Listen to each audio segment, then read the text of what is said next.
ഞാനിവിടെ വന്നിരിക്കുന്നത് നമ്മുടെ തൃശ്ശൂരാണ്. പറഞ്ഞാൽ തെറ്റിപ്പോകും. പൂജ ട്രെൻഡ്സ് ആൻഡ് ഫാമിലി സലൂണിലേക്കാണ് ഞാൻ വന്നത്. നമ്മുടെ മാം ഉണ്ട്.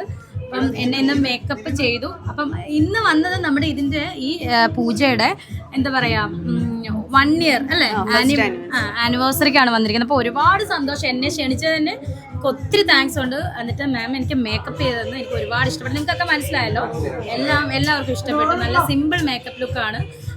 പിന്നെ എന്താണ്, എനിക്ക് സന്തോഷം. ഇനി മാം പറഞ്ഞോളൂ. ഒരുപാട് സന്തോഷം. ഇപ്പോൾ രേണുവിനെ എനിക്ക് പേഴ്സണലായിട്ട് എനിക്കറിയില്ല, പക്ഷേ എൻ്റെ ഒരു ഡിയറസ്റ്റ് സ്റ്റാഫ് ഉണ്ട്, റിയ. ഈ പറഞ്ഞ പോലെ തന്നെ ഒരു 15 വർഷം എൻ്റെ കൂടെ എൻ്റെ ഊണിലും ഉറക്കത്തിലും ഉള്ള ഒരാളാണ് കേട്ടോ. ആള് എൻ്റെ ദുഃഖത്തിലും സന്തോഷത്തിലും ഒക്കെ വരുന്നതാണ്. എൻ്റെ കൂടെ എപ്പോഴും കാണും.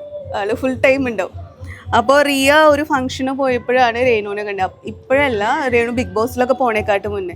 അപ്പോൾ അന്നേ ഞാൻ റിയോട് പറഞ്ഞിട്ടുണ്ടായിരുന്നു, അയ്യോ രേണുവിൻ്റെ നമ്പർ നീ സേവ് ചെയ്ത് വെച്ചോളൂ, നമുക്ക് എപ്പോഴെങ്കിലും ആവശ്യം വരുന്നു. പിന്നെ ഇപ്പോൾ രേണുവിനെ വിളിക്കുമ്പോഴൊന്നും കിട്ടില്ല അതൊക്കെ പറയട്ടെ. എനിക്ക് അറിയില്ല, ആരും മെസ്സേജ് ചെയ്താലും റിപ്ലൈ ചെയ്യും. പക്ഷെ അവളേക്കെല്ലാം നമ്പർ ഉണ്ടായി കാരണം ഞാൻ അങ്ങനെയാണ് കോൺടാക്ട് ചെയ്തത്.